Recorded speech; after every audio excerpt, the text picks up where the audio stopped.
आसाममध्ये त्यावेळेला 15 ऑगस्ट 26 जानेवारीला कधीही फ्लॅग होइस्टिंग ज्याला म्हणतात, ध्वजारोहण ही मुलांना माहितीच नव्हतं.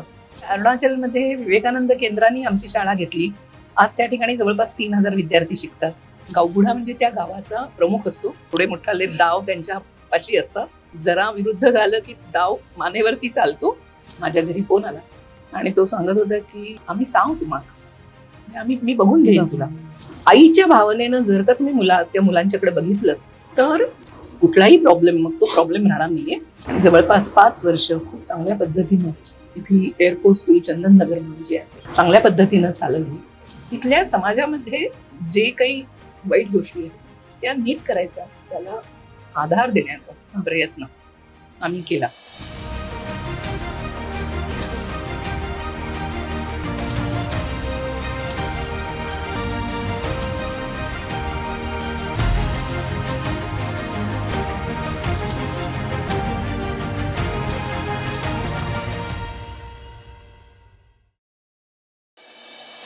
थोड्याच दिवसांमध्ये मला काश्मीरला जायचा चान्स मिळाला. या नॉर्थ ईस्टच्या पूर्ण प्रवासामध्ये मी एक गोष्ट ऑब्झर्व केली की मी जेव्हा राहत होते 2005च्या आधी, त्यावेळेच्या शाळेमध्ये शिक्षिका होते ना, त्यामुळे पेरेंट्सच्या बरोबर म्हणजे आयांच्या बरोबर माझा रेग्युलर कॉन्टॅक्ट होता. त्यामुळे त्यावेळेची मानसिकता मदर्सची ही वेगळी होती. त्यांना फक्त 2 वेळेचं जेवण खायला घालणं, कपडे धुणं, मुलाला तयार करणं आणि शाळेत पाठवणं, याच्याशिवाय जे आपण संस्कार म्हणून बोलतो, गोष्टी सांगतो, आपल्याच पूर्वीच्या गोष्टी सांगत असतो, आपले अनुभव शेअर करत असतो आई वडील म्हणून, हा कुठलाच विषय त्या मुलांच्याकडे नसायचा. आणि जेव्हा जेव्हा मी पेरेंट्सशी बोलायची त्यावेळेला ह्या सगळ्या गोष्टी त्यांना सांगायची. मला नेहमी माझी आई आठवायची त्यावेळेला. कारण नेक्स्ट वेळ म्हणजे 16ला जेव्हा गेले मी, त्यावेळेला लक्षात आलं असतं की आया बदलल्या आहेत. नाऊ दे हॅव अ से.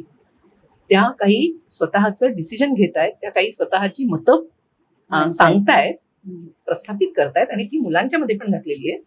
कदाचित त्याच्यामुळंच अल्फा संपूर्णपणे नायनाट जो म्हणतात हा तिथं झाला असेल.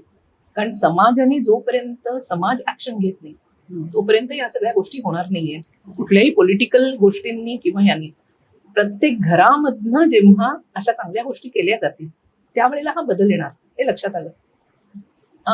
फॉर्च्युनेटली 16 मध्येच मला वाटतं मला काश्मीरला जायला मिळालं.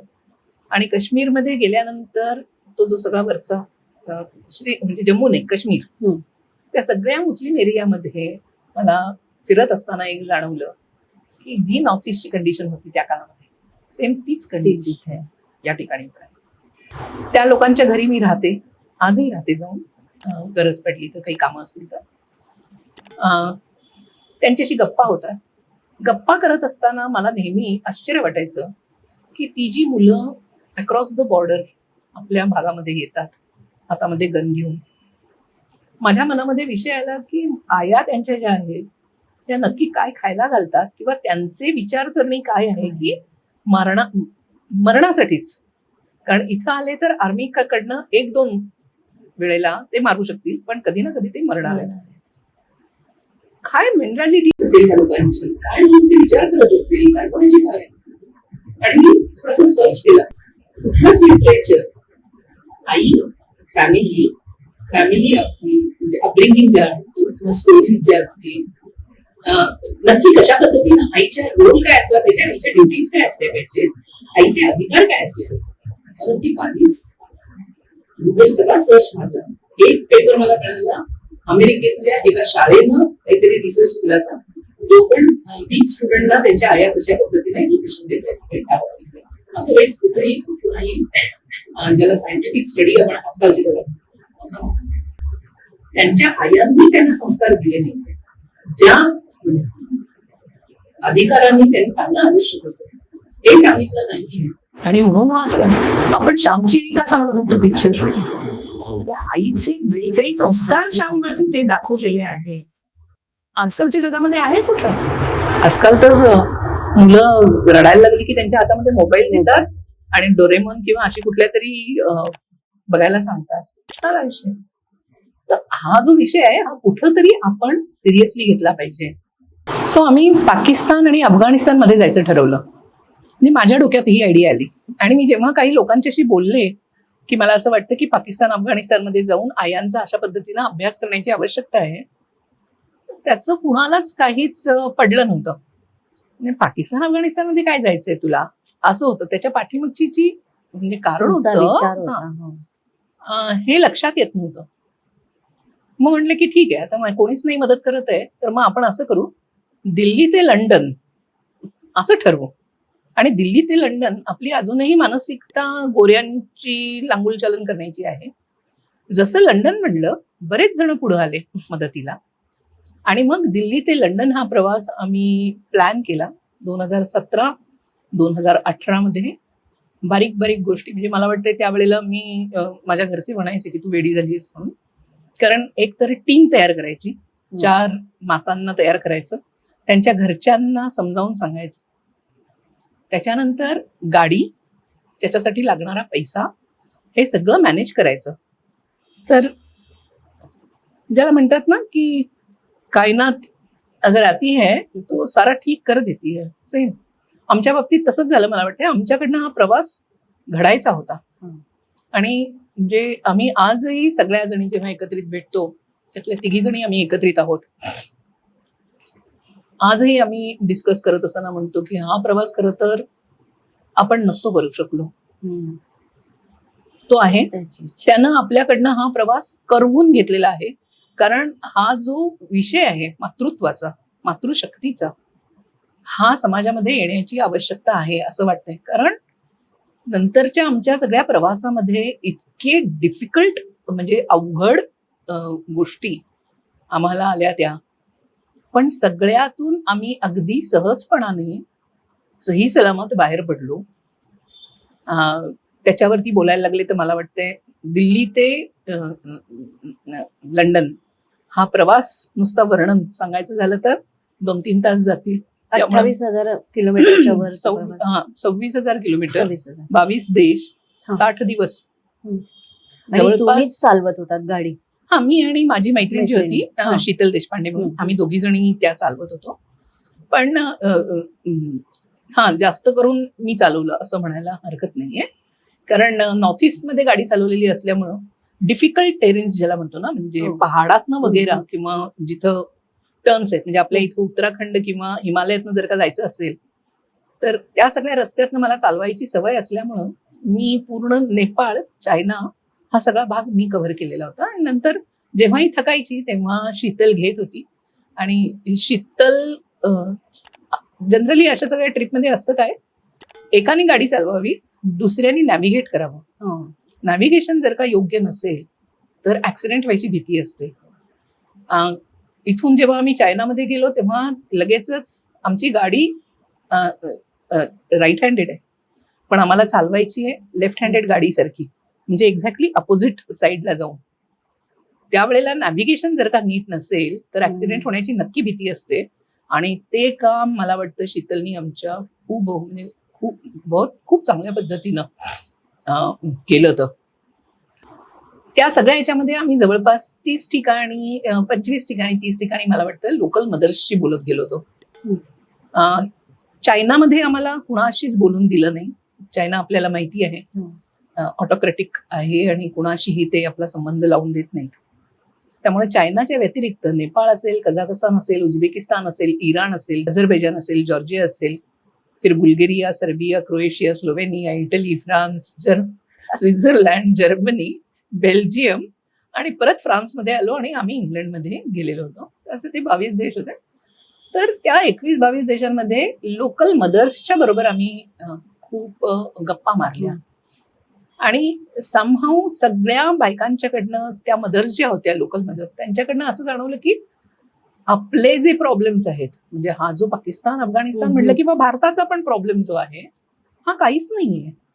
मी घेऊन गेले ते की आमच्याकडच्या बायका आजकाल मुली लग्न करायला तयार नसतात, डायव्होर्सचं प्रमाण खूप वाढलेलं आहे, मुलं तयार करायला तयार नसतात, मग फॅमिली कशी वाढायची वगैरे वगैरे माझ्या डोक्यामध्ये प्रश्न.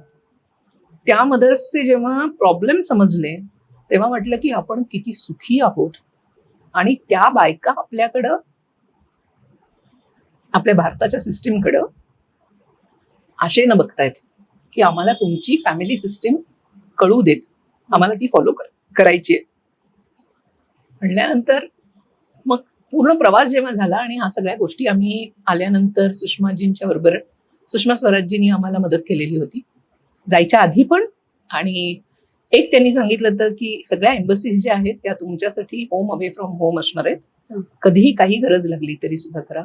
आणि ज्याला मातृत्व म्हणतो ना आपण, तशा मातृत्व भावानी सुषमाजी आम्ही त्या ठिकाणी जायच्या आधी फोन करून घेऊन तिथल्या एम्बसीच्या लोकांना डायरेक्शन देत होत्या की आता त्यांचा ग्रुप आला असेल, कुठं पोचलाय बघा, त्यांना काही रस्त्यात अडचण तर नाहीये ना. आणि आम्ही काही इंटरनॅशनल हे घेऊन गेलेलो नव्हतो, सिम घेऊन गेलेलो नव्हतो, पण खूप महाग होतं, आमच्याकडे पैसेच नव्हते. तर आम्हाला फक्त रात्री हॉटेलमध्ये जेव्हा वायफाय मिळायचं तेव्हा आम्ही कॉन्टॅक्ट करायचो.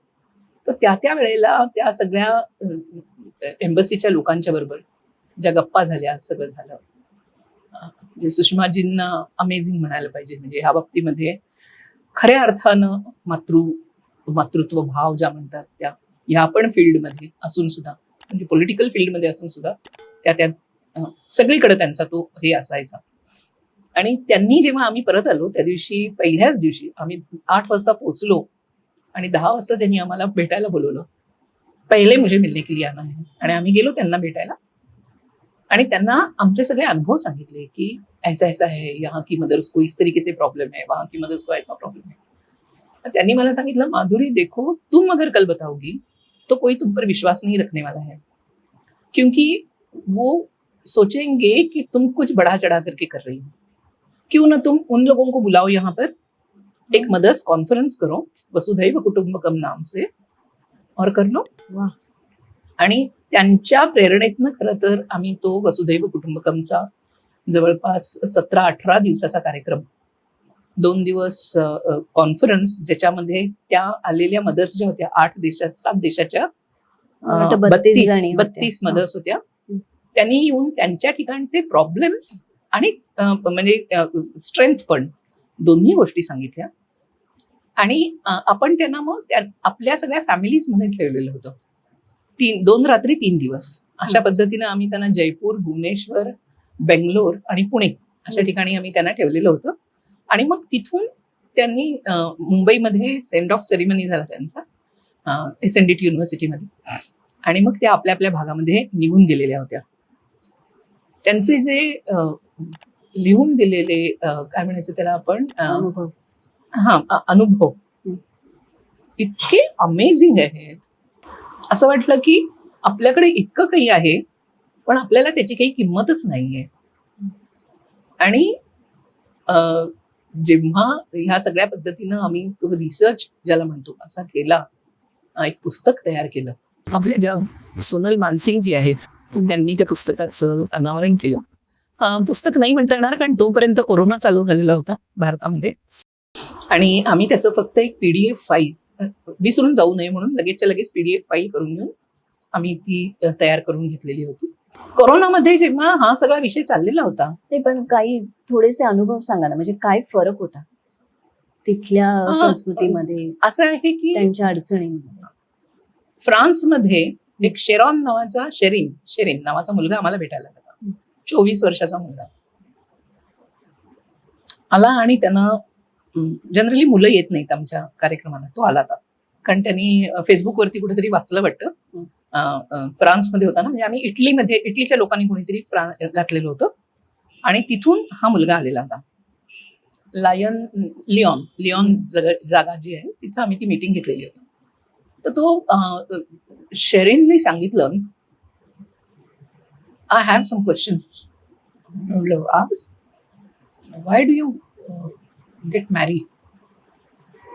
माझ्यासाठी हा प्रश्नच एक धक्कादायक होता. असं कोणीतरी मला विचारेल याची कल्पनाच नव्हती. मी क्षणभर थांबले, मला कळत नव्हतं काय उत्तर द्यायचं म्हणून. मी म्हणलं की टाइम काढायचा असेल तर त्याच्याशी बोललं पाहिजे. म्हणलं, tell me, who is there at home? तर म्हणलं, आय हॅव ओनली दादी means grandma, and she stays in the hostel, and I have brought up in dormitory म्हणजे स्टेट लेवलचे जे ऑर्फनेजेस असतात तिथं वाढलो. Okay, so what your parents are, where are your parents? त्या मुलाच्या आवाजामध्ये इतकी कडवाहट होती बोलत असताना. त्याचं उत्तर जे होतं ते होतं की with what number of father my mother is staying and with what number of mother my father is staying. ही कॉन्सेप्टच मला थोडीशी नवी होती, म्हणजे मला लक्षातच आलं नाही. मी त्याला परत विचारलं, कम अगेन, टेल मी. आणि मग त्यांनी सांगितलं की 2 वर्षाचा असताना त्याला त्याच्या आई वडिलांचा हे झाला, डिवोर्स झाला. त्याला स्टेट होम मध्ये ठेवलं आणि त्याच्यानंतर तो मुलगा आई वडिलांना जेव्हाही भेटायला जायचा, आईला भेटायला गेला की दरवेळेला नवीन पापा त्याचे ती ओळख करून द्यायची, दिस इज युअर फादर. आणि तो म्हणला की मला नंबर पण आठवत नाहीये आता. सेम केस. आणि त्यानं सांगितलं की आपके यहाँ पर कैसे चलता है, वाय यू गेट मॅरिड. तर मी म्हणलं, to create a progeny. It's a social responsibility on the young couple. जे तरुण आहेत त्यांच्यावरती ही सामाजिक जिम्मेदारी आहे की पुढे येणारी पिढीला तयार करायचं. आणि त्याच्यासाठी म्हणून लग्न संस्था एक इन्स्टिट्यूशन आहे ही आमच्याकडं.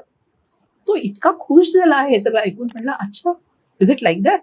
So when are you going to come to France and teach us all this things? It was not possible. दुसरी एक गोष्ट सांगते. जॉर्जियातल्या महिला ज्या आहेत, जॉर्जिया हा ऑर्थोडॉक्स ख्रिश्चन कंट्री आहे. खूप बंधनं असतात, पण ती ग्रीड आणि त्या ज्या गोष्टी आहेत त्यांनी बायकांचं आयुष्य कसं उद्ध्वस्त केलंय त्या ठिकाणी. नोकरीसाठी म्हणून बाईला ते बाहेर पाठवतात, फॅमिली सांभाळायसाठी म्हणून, म्हणजे फॅमिलीची केअर घ्यावी म्हणून. नवरा म्हणतो, काळजी करू नकोस, मी मुलाला सांभाळतो, तू फक्त जाऊन पैसे पाठवत जा. सुरुवातीचे 1 महिना 2 महिने तिकडनं फोनवरती वगैरे दिसणं करणं वगैरे होतं. हळूहळू मुलगा मुलगी कोण असेल तेवढेच फक्त राहतात. नवरा गायब व्हायला लागतो. हळूहळू मुलगा मुलगी पण गायब व्हायला लागतात. ती बाई जेव्हा केव्हा तिला सुट्टी मिळून घेऊन घरी येते त्यावेळेला तिच्या असं लक्षात आलेलं असतं की आपला मुलगा जो आहे किंवा मुलगी जी आहे तिला स्टेट होम मध्ये टाकलेलं आहे, म्हणजे ऑर्फनेजमध्ये टाकलेलं आहे. आणि ह्या ज्या बायका आहेत, म्हणजे हे पुरुष आहेत, यांनी दुसरंच लग्न केलेलं आहे, पण पैसे मात्र तिच्याकडनं घेत आहेत. ही कल्पनाच आपण म्हणजे आपल्या कल्पनाही करू शकत आवाक्याच्या बाहेरच आहे. आपल्याकडे आज तरी अजून तरी अशा पद्धतीचं काही झालेलं नाहीये, कमसे कम मला माहिती नाहीये. हे सगळं जेव्हा आम्ही त्यांना सांगितलं तेव्हा म्हणजे हे 1-2-3 उदाहरणं असतील. जर्नी म्हणजे प्रवास करत असतानाचे जे आमचे अनुभव आलेले आहेत ते खूपच काय म्हणू त्याला, म्हणजे थरारक आहेत, चित्त थरारक ज्याला म्हणतो ना, अशा पद्धतीचे आहेत. पण ते सांगायला लागले तर 3 तास जातील. मी म्हणलं ना तुम्हाला. तुम्ही लिहिलेत का मध्ये? हो, पुस्तक आलेलं आहे त्याच्यावरती. पुस्तकाचं नाव आहे अज्ञानातून ब्रॅकेटमध्ये ज्ञानाकडे. म्हणजे आमची कल्पना अशी होती की काही माहिती नसताना आपण हे पुस्तक म्हणजे प्रवास सुरू केला आणि असं वाटलं होतं की आपण ज्ञानाकडे निघालेलो, म्हणजे आम्हाला काहीतरी मिळेल. पण जेव्हा आमचा प्रवास पूर्ण झाला तेव्हा लक्षात आलं की अरे बापरे, पुढं तसाच अंधकार आहे, कारण कुणी काही केलंच नाहीये. म्हणून आम्ही त्याला नाव दिले अज्ञानातून अज्ञानाकडे, म्हणजे परत अज्ञानाकडेच आम्ही गेलेलो आहोत, कारण अशा पद्धतीचा अभ्यास कोणीही केलेला नाही.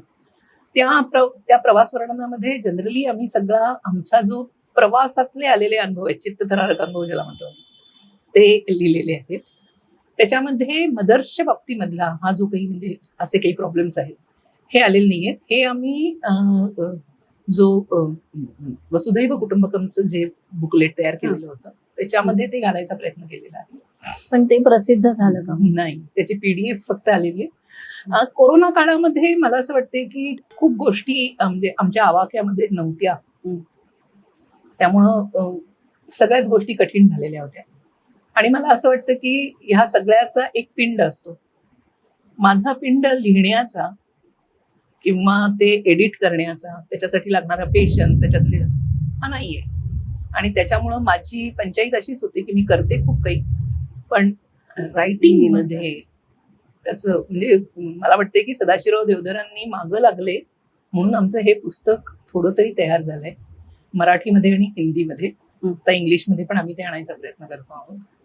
पण अदरवाईज खूप डिफिकल्ट, म्हणजे माझ्यासाठी ती चॅलेंज आहे. तुम्ही फ्रान्स मधल्या त्या मुलाचं जे सांगितलं त्याच्यानंतर तुम्ही सुषमाजींचं काहीतरी सांगत होता. तर त्यावेळेला सुषमाजींच्याकडे आल्यानंतर जेव्हा आम्ही या सगळ्या गोष्टी त्यांना सांगत होतो तेव्हा त्यांनी मला सांगितलं की कॉन्फरन्स घे.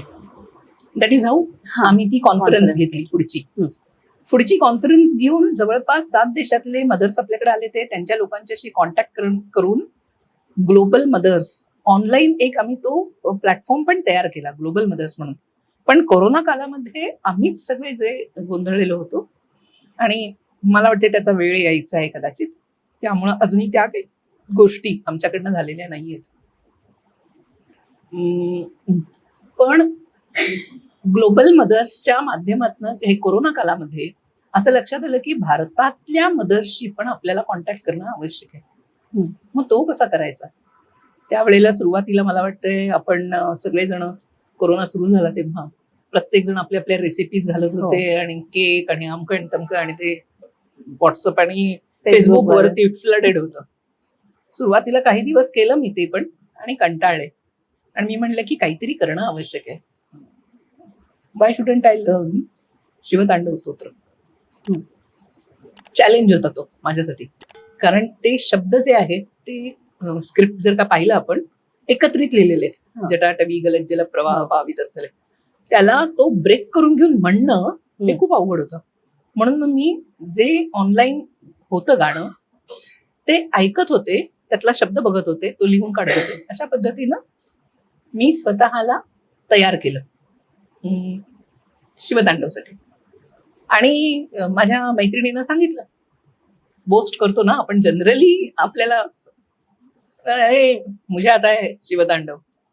तर माझी बहीण मला म्हणते, शिवतांडव आहे ना, काहीतरी काय सांगतेस? मी म्हणलं अगं खरंच येतं, म्हणून दाखव. आणि मग मी तिला म्हणून दाखवलं, जटाटवी गलज्जल प्रवाह पावित स्थले गले वलंब्य लंबित, पण पूर्ण म्हणून. आता आम्हाला शिकव ना. हा होता 10 मेचा दिवस, मातृशक्ती मला वाटते तो मदरहुड डे आहे 10 मे. त्यावेळेला जी सुरुवात केली त्याच्यानंतर आज तागायत आम्ही थांबलोच नाही थांबलेलो. आम्हाला शिवतांडव झालं, जवळपास 1200 बायका शिकवलं 2,500-4 हजारांना. त्यातल्या 1200 बायका वाराणसीला 80 घाटावरती उपस्थित होत्या फिजिकली.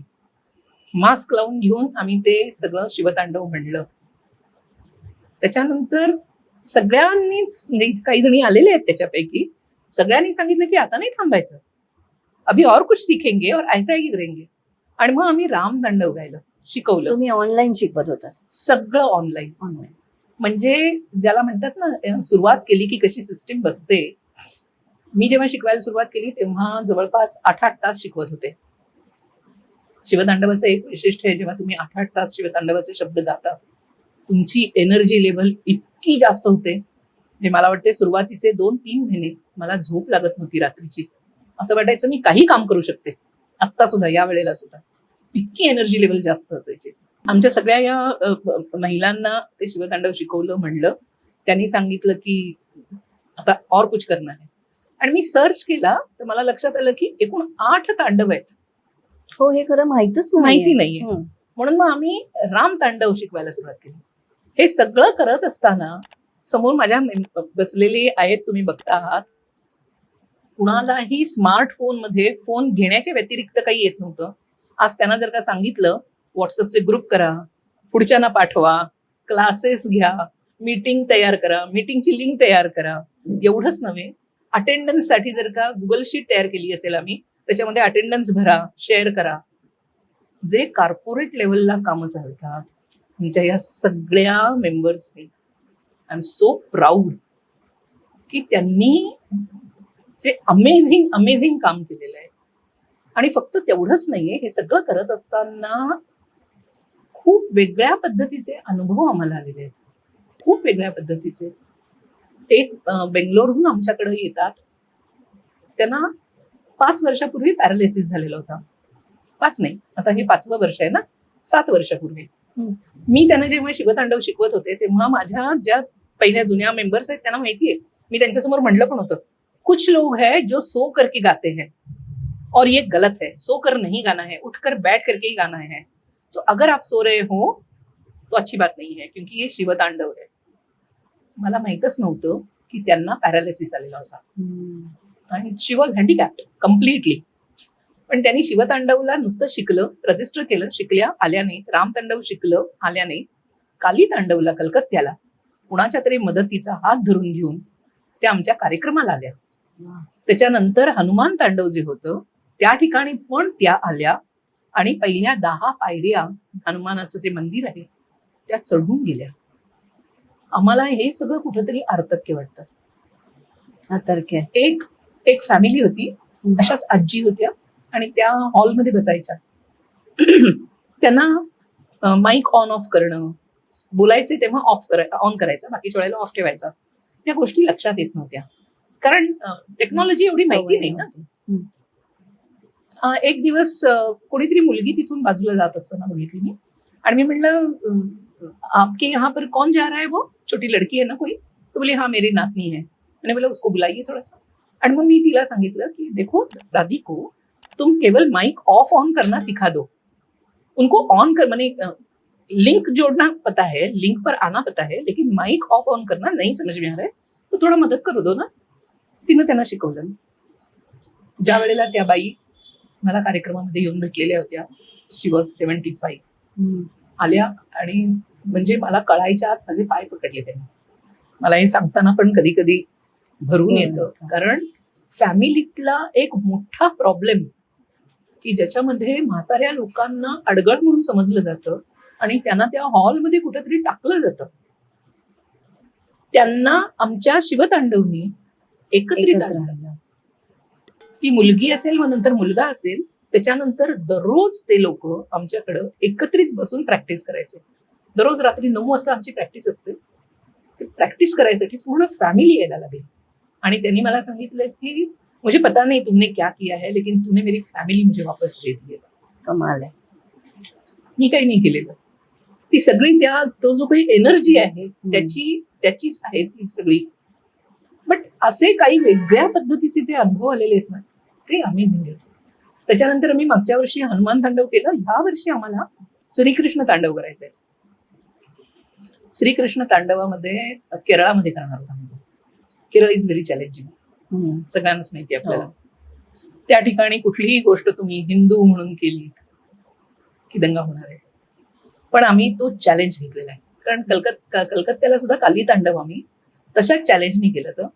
आणि आमचा विश्वास जो आहे की अशा पद्धतीनं कायनात मदत करणे के लिए आती है, जे मी सांगते, कलकत्त्याला 7 दिवस आधी जिथं जिथं हॉटेल बुक केलेली होती ती सगळी कॅन्सल झाली. जिथं कार्यक्रम करणार होतो, काली माताचं मंदिर जे दक्षिणेश्वर काली, त्यांचं रिटर्न मध्ये मेल आलेली होती मला की you can conduct the program in our premises. Last मोमेंटला त्यांनी सांगितलं की sorry, will not give you. आणि आम्हाला 5 ते 7 दिवसाच्या आत नवीन जागा 700 बायकांना घेऊन त्यांची राहण्याची व्यवस्था, खाण्याची व्यवस्था, ट्रान्सपोर्टेशनची व्यवस्था, कारण हॉटेलमधनं त्या कार्यक्रमाच्या ठिकाणी जाणं येणं वगैरे, हे 5 दिवसात आपण इमॅजिनच नाही करू शकत. पण कारण तो कार्यक्रम व्हायचा होता कलकत्त्यामध्ये, काली माता आली, तिनं सगळी मदत केली असं आमचं म्हणणं आहे. अदरवाईज 5 दिवसांमध्ये 700 लोकांची हॉटेल बुकिंग सकट, आणि सगळी एका एरियामध्ये, कारण बसेस आम्ही 10 ठिकाणी नाही फिरवू शकणार होतो. एका ठिकाणी हॉटेलची सगळी अरेंजमेंट होणं करणं हे पॉसिबलच नव्हतं. तिथे कोणी मदत केली तुम्हाला? असंच कोणीतरी पुढं आलं आणि त्यांनी सांगितलं की डोंट वरी, मैं जानता हूँ होटल मैनेजमेंट के जो होटल एसोसिएशन जो है उनके सेक्रेटरी को. सो उन्होंने नंबर दिया, मैंने उनके साथ बात की और हो गया काम. वो एक कॉलेज रन करते हैं वहां पर, तो पहले से उनके साथ में थोड़ा सा मेरा कांटेक्ट तो था, लेकिन इतना आगे जाकर के मदत करेंगे ये सोचा नहीं था. पण ते घडलं. हाँ, आणि थोडा नाही नंबर, 700 लोकांचं राहणं, खाणं, जेवण आणि ट्रान्सपोर्टेशन आणि प्रोग्रामसाठी जागा, 700 लोक उभारून. आणि मला असं वाटतं तुम्ही सगळ्या स्त्रिया ज्या तिथे जातात ते छान तयार होऊन जातात. हो, आमचा जो कार्यक्रम आहे त्याच युट्यूब चॅनल आहे आमचं, foundation for holistic development, FHDAF म्हणून. त्याच्यामध्ये आम्ही घातलेले आहेत सुंदर साड्या. आता सध्याला आमचा, मला वाटतंय, केरला स्टाईलची गोल्डन बॉर्डरची साडी आणि तमिळनाडूची पोन्नडई जिला म्हणतो, म्हणजे अशी एक जरीची शॉल जी असते अशी शॉल, आणि पहाटेच्या वेळेला सनराईज किंवा सनसेट, शिवतांडव आम्ही सनसेटला एम्बाईब करून म्हणलं तर, म्हणजे सूर्यास्ताची वेळ जी आहे ती त्या 8-10 मिनिटाच्या मध्ये आली पाहिजे असं मॅनेज करून घेऊन म्हणलेलं होतं. तसं रामतांडव सकाळी पहाटे, रामतांडव आम्ही धनुषकोडीला घेतलं. धनुषकोडीला पहाटेच्या वेळेला त्या ठिकाणी जाऊन, कारण तो बॉर्डर एरिया आहे, नेव्हीच्या अंडर येतो, कुणीही परमिशन देत नाही, पण आम्हाला सहजतेनं परमिशन मिळाली, माहिती नाही कशी परमिशन मिळाली. आम्ही त्या ठिकाणी कार्यक्रम केला. 2:30 वाजता बायका सगळ्या सुंदर पद्धतीनं नटून थटून आलेल्या होत्या. त्यांना बसमध्ये बसवलं, आम्ही घेऊन गेलो. सूर्योदयाच्या वेळेला बरोबर त्यावेळेला मला वाटते 5 वाजताचा काहीतरी सूर्योदय होता. सुंदर, म्हणजे तो व्हिडिओ जर का तुम्ही बघितलात तर त्याच्यामध्ये ती सगळी चित्रणं घातलेली आहेत, ड्रोन शूटिंग पण आहे. अमेझिंग कार्यक्रम झाला. ह्या सगळ्यामध्ये आमच्या बायका ज्या आहेत ह्याच सगळ्या काही गोष्टी करतात. व्हिडिओ शूटिंग असेल, व्हिडिओचं एडिटिंग असेल, गाणं फक्त आम्ही गातो, गाण्याचं परकसन म्हणजे साथ देणं जे असतं ते, आणि रेकॉर्डिंग त्याला आम्हाला प्रोफेशनल्सना घ्यावं लागतं, बॅलन्सिंग वगैरे ह्या सगळ्यासाठी. त्याच्या व्यतिरिक्त सगळ्या गोष्टी या आमच्या 60 वर्षाच्या वरच्या बायका करतात. आणि त्याच्यातनं त्या सगळ्या लोकांना डिजिटल एम्पॉवरमेंट ज्याला म्हणतो किंवा डिजिटल लिटरसी ज्याला म्हणतो ही आलेली आहे. घरं ठीक झालेली आहेत. एक कल्पनाताई म्हणून आहे, त्यांचा अनुभव सांगितल्याशिवाय मी थांबू शकणार नाही. त्या म्हणल्या की माझ्या घरामध्ये माझा मुलगा सून IT मध्ये काम करतात. ते माझ्या नवऱ्याची स्वतःचीच IT ची कंपनी आहे. त्यामुळं प्रत्येक वेळेला डायनिंग टेबलवरती बसलं की ते त्यांच्या गप्पांमध्ये बसायचे, आणि I use to feel lonely. एका अर्थानं त्या वयामध्ये, लक्षात घ्या कुठलं वय असतं हे बायकांचं, मुलं मोठी झालेली असतात, नवरा आपल्या ह्याच्यामध्ये लागलेला असतो, मुलं स्वतःच्या मार्गाकडे निघालेले असतात, त्यांना आता आईची गरज नसते, नवऱ्याला सुद्धा एका अर्थानं बायकोची गरज नसते. अशा काळामध्ये त्या बाईवरती जो एक ज्याला म्हणू की माझी आता कोणाला गरज नाहीये, ही हीनतेची भावना मनामध्ये येत असते, आणि ही जनरल आहे, त्याच्यातनं मी पण गेलेली आहे. सगळ्याच बायका जातात मला वाटते एका ठराविक ह्याच्यामध्ये. तर त्यातनं त्या कल्पना त्यांनी सांगितलं की ह्या सगळ्या गोष्टी चाललेल्या असताना मला कळायचंच नाही, आणि I use to feel left out. पण जसे मी तुमचे क्लासेस जॉईन केले, मी लीडर झाले, आणि मी लीडर होऊन जेव्हा ह्या सगळ्या गोष्टी करायला लागले तेव्हा ते लोक काय बोलतायत, डाटा म्हणजे काय हे मला कळायला लागलं. कारण मी पण त्याच्यामध्ये काही ना छोट्या प्रमाणात कळेना, आम्ही त्यांना त्याच शब्दांमध्ये बोलायचो ना की तुमच्याकडे डाटा येईल, तो तुम्हाला नीटपणानं फिल करून पाठवायचा आहे. प्रेझेंटी असेल तर P लिहा, ॲब्सेंटी असेल तर A लिहा, आणि तो सगळा डाटा आमच्याकडे आला पाहिजे. छोट्या छोट्या गोष्टी असतात, पण त्यातनं त्या बायकांचा कॉन्फिडन्स लेवल, ती जी म्हणजे आम्हाला त्याचं खूप मोठं समाधान ह्या तांडवाच्या माध्यमातून मिळालेलं आहे. पण आता तुम्ही 4 तांडव तुम्ही केले, हो. आणि 5वं आता कधी करणार? 5वं जानेवारीमध्ये आहे. तारखा पण डिसाईड झालेल्या आहेत. 22, 23, 24, 25, 26 यावेळेला 5 दिवसाचं करतो आहोत. 23 तारखेला कोचीमध्ये त्रिपुणीथुरा म्हणून जागा आहे, तिथं पूर्णत्रयीच्या मंदिर आहे, तिथं कार्यक्रम करतो आहोत. तिथून थ्रिसूरला जाणार आहोत. थ्रिसूरला शिवमंदिर आहे. शिवमंदिराचं वैशिष्ट्य असं आहे की त्याच्यावरती जो अभिषेक केला जातो तो तुपाचा केला जातो, पातळ तूप. आणि त्या तुपाचं वैशिष्ट्य असं आहे की तो जेव्हाही अभिषेक करतात तो विदिन नो टाइम थिजून जातो. बाहेर कितीही गरमी असू देत, केरळात गरम आहे, बाहेर किती गरमी असली तरी त्या आतल्या भागामध्ये इतकी थंडी आहे की ते थिजतंय. कसं थिजतंय कुणाला काही माहिती नाहीये. आणि आज ती जी मूर्ती आहे, म्हणजे त्यांची जी पिंडी आहे शंकराची, ती 14-15 फूट उंच झालेली आहे, आणि सगळं तूप आहे. आणि हे तूप जनरली आपण म्हणतो, आयुर्वेद पण सांगतो की जितकं पुराणं तूप असेल तेवढा वास चांगला येत नाही, पण अगदी जवळ जाऊन उभारलं तरी सुद्धा कुठल्याही पद्धतीचा वाईट वास कमाल आहे. आपल्याला माहितच नाहीये, अशा पद्धतीच्या मंदिरांची कल्पनाच आपल्याला नाहीये. म्हणून आम्ही थ्रिसूरला जाऊन शिवतांडव करणार आहोत, पद्मनाभ मंदिरामध्ये जाऊन रामतांडव करणार आहोत. सुचिंद्रम म्हणून एक जागा आहे त्या ठिकाणी, कन्याकुमारीच्या जवळ, तिथं हनुमानाचं मोठं मंदिर आहे, त्यामुळे तिथं जाऊन हनुमान तांडव गाणार आहोत. आणि काली तांडव जे आहे त्याची परमिशन आम्हाला मिळालेली आहे, विवेकानंद केंद्राने दिली आहे. विवेकानंद रॉक मेमोरियल वरती जाऊ. अरे वा. तो एक माझ्या दृष्टीने एक विलक्षण अनुभव असणार आहे. संपूर्ण भारत तुमच्या डोळ्यासमोर दिसत असतो एका अर्थानं, कारण त्रिकोणी तो आहे. इकडं तुम्ही उभे आहात थोड्याशा अंतरावरती, आणि काली तांडव आम्ही पूर्ण देशाला नीट करावं अशा भावनेनं देशाला नीट, आपले जे काही प्रॉब्लेम सध्याला चाललेले आहेत त्याच्यातून मुक्ती मिळाली. स्पिरिच्युअल आपण कितीही म्हणलं तरी सुद्धा त्याचा आधार आहे. मानणाऱ्याला, नाही मानणाऱ्याला त्याला काहीच किंमत नाहीये. आम्ही मानतो आणि त्याच्यामुळे आम्ही आमच्या सगळ्या महिलांना सांगितलेलं आहे, तिथं उभारून देशाच्या चांगल्यासाठी आपण काली तांडव म्हणणार आहोत. आणि तो 25 तारखेला कार्यक्रम असणार आहे संध्याकाळचा, सूर्यास्ताच्या वेळेला. 26 तारखेला सगळ्या महिला आपल्या आपल्या घरी जातील. पण आतापर्यंत या 4 तांडव आपण केले, त्याच्यामध्ये किती महिला जोडल्या गेल्या? सगळेच जण येऊ शकतात असं नाहीये.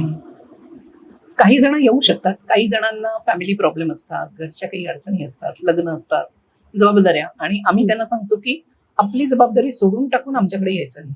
पहिली फॅमिली ती जबाबदारी सांभाळा आणि मग आमच्याकडे या.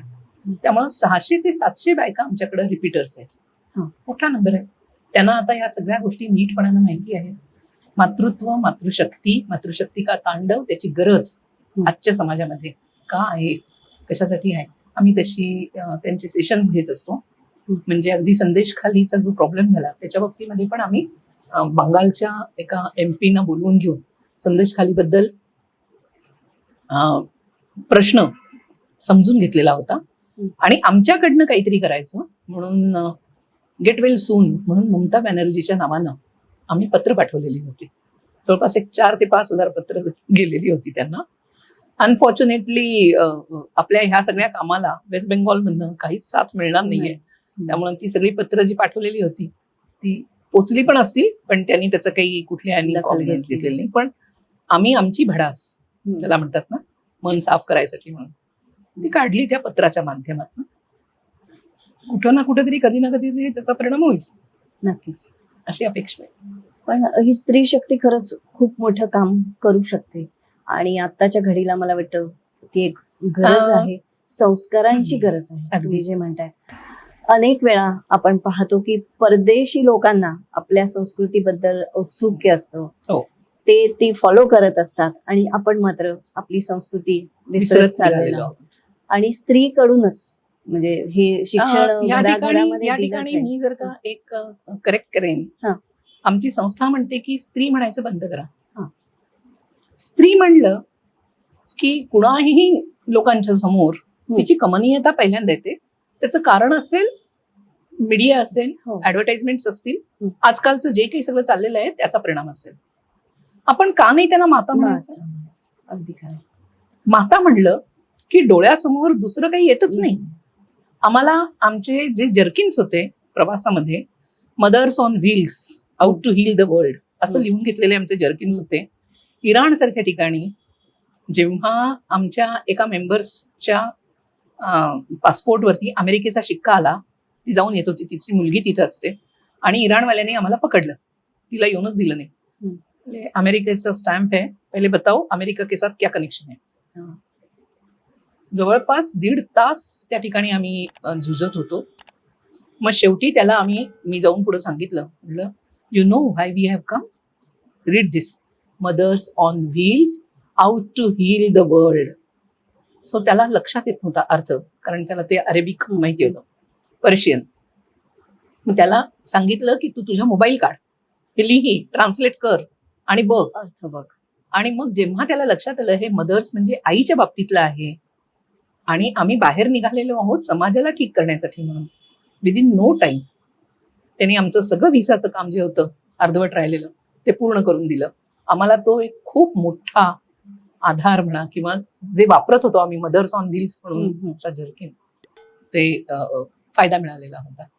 आणि म्हणून आमची कल्पनाच अशी आहे की स्त्री म्हणणं सोडून टाकून, कारण मला असं वाटतंय की सीतेचा जर का आपण इतिहास ऐकला, सीतेच्या बद्दलच्या त्यावेळेच्या गोष्टी जर का ऐकल्या, तर सीतेला सुद्धा माता म्हणायचे जनकपुरी मधले लोक. जनक सुद्धा स्वतः तिला माता म्हणायचा आणि जनकपुरीतले लोक पण माता म्हणत होते, कारण ऍड्रेस करण्याचा तो त्यावेळेला तरीकाच होता. मग आत्ताची परिस्थिती अशी सगळी असेल तर मग आपण तिला स्त्री न म्हणता माता का नाही म्हणायचं, हा प्रश्न माझ्या डोक्यामध्ये येतो. आणि त्यामुळं आम्ही आमच्या सगळ्या ग्रुपमध्ये ज्या आहोत आम्ही एकमेकींना ताई म्हणतो. ऍड्रेस करत असताना आम्ही एकमेकींना ताई म्हणत असतो. आणि मोठ्या जर का असतील तर माझी. आमच्याकडे काही जणी आहेत 85 वर्षाच्या वगैरे, त्या येतात, मग त्यांना आम्हाला माझी मा समान. तर अशा पद्धतीने आम्ही तो बदलायचा प्रयत्न करतो. खूप छान विचार आहे तुमचा. आणि खरोखर आपल्या मंत्रोच्चारामध्ये सुद्धा एक वेगळी शक्ती आहे, एक ताकद आहे बिलकुल. असं म्हटलं जातं. आणि खरोखर तुमची जी इच्छा आहे की जग बदलावं, जग सोडा निदान आपला देश देश बदलला. जरी बदलला, कारण आता त्याची नितांत गरज आहे. तर त्याच्यासाठी, तुमच्या कार्यासाठी मनपूर्वक शुभेच्छा. खूप तुमचं खूप कार्य धन्यवाद. असंच चालत राहो. या हिंदुस्तान पोस्ट कडून देखील तुम्हाला मनपूर्वक शुभेच्छा. खूप खूप धन्यवाद. मला इथं बोलवून घेऊन माझे विचार समाजापर्यंत पोचवायचं जे काम करतात त्याबद्दल खूप खूप धन्यवाद.